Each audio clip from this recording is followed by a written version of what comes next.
Removing the background from your image can come to handy when you want to create stunning designs, YouTube thumbnail, logo design, and more stuff.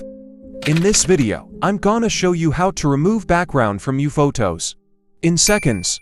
Most people using Photoshop to do this, but it could be time-consuming and not everyone has the access to Photoshop.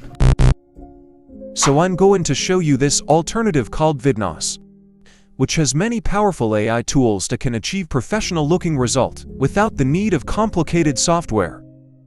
Once you get into Vidnoz, on the top you will see Product. Click Image Background Remover and you will get into this page.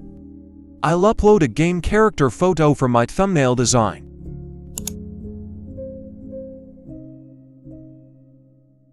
In few seconds, you will get a transparent image that isolated from the original one.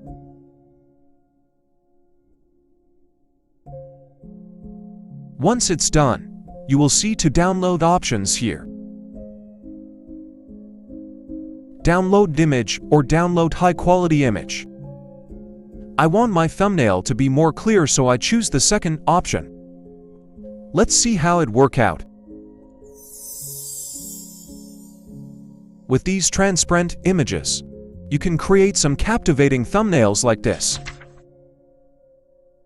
This. Or this. Give it a try.